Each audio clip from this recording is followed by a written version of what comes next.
So your theoretical framework is very essential, okay, to your study. So in literature, the preliminary literature review states the theoretical framework and the theories that support your study. Tell us which other studies have used same theory. Tell us the strength. Tell us the weakness of the theory. Sometimes you are likely to use one or more theories. And I tell people, how do you even identify which theories support your study? You can do it this way.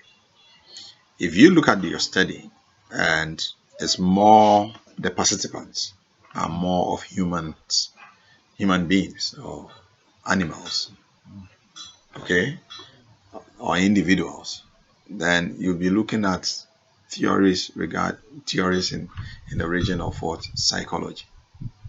Psychological what? Theories.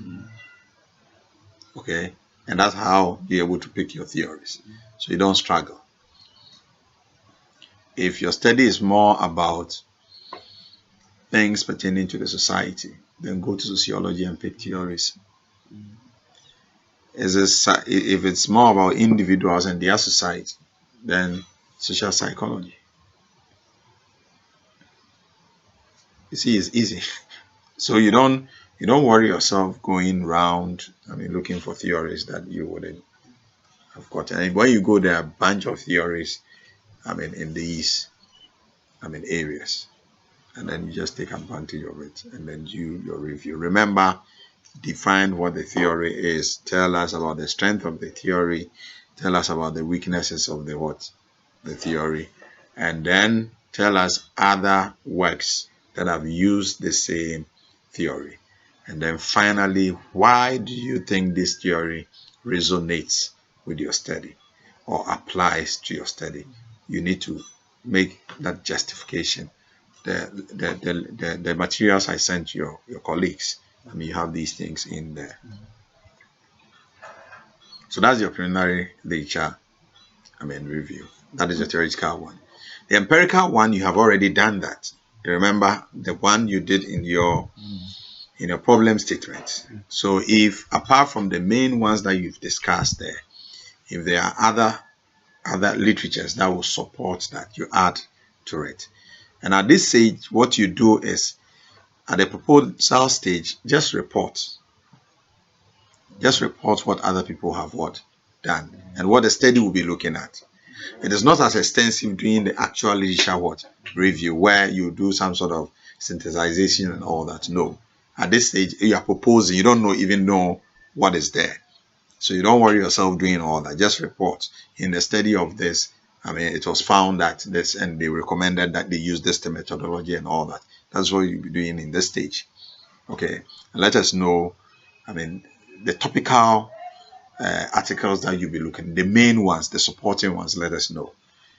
And the empirical review, part. Now, I told you it's made up of 3 parts: the theoretical, the empirical, and the conceptual. The conceptual one is what we discuss just after the hypothesis. Okay, but you can move that to this part where you just put your boxes there and tell us the arrows, which variables connect to which one, and what you seek to do with that framework. Okay, you explain the variables in the framework, and also if there's a need for you to test certain hypotheses, you can also do that at that stage. Okay, using your conceptual framework. And I'm saying that at this stage, try and do that. The reason is that it helps.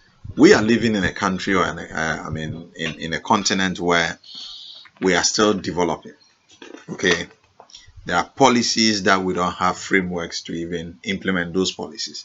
They are there in just the text. Sometimes you can just pick these things and then develop some sort of skills for them and then see how they can be operationalized. But we don't do these things in the evolved economies or developed economies. These things are already there. If you want to see this policy, how it's been implemented, they have skills for them. They can measure. We don't have that. An example is the Public Procurement Act. It's just a text, isn't it? Okay, so who measures value for money? What is the metric for value for money? We don't have that. People use their own judgment. So KPMG will do their own evaluation and come out with their value for money, isn't it? Then a different think tank will also sit and say that okay, what they said was not right, or I mean was high or low. But we need to establish, and you can't just take prices of goods and services and then go to the market and just ask the market price and say that's value for money. Do you understand? You don't know the outcome of that project. You don't know whoever came out with the project, what he had in mind. You don't know where he was going. You need to understand all these things. Okay, so we need to have a common scale for this. So when you pick something like this, you can then come out with what? A kind of framework that could be used to implement that. And most policies that you see are in text. And the principle is that once you cannot measure, you cannot improve. If you cannot put a scale on it, you cannot improve it. And which is why we have these things around, but we are not able to account for it. We talk about accountability. The guy would have to account for it. Okay, so if you look at the objectives, how can I measure? It becomes an issue. Okay, so that's about the literature review. So we have the theoretical review, empirical review, and the conceptual review. That is if you want to develop a framework or something. Now let's quickly move to the methodology.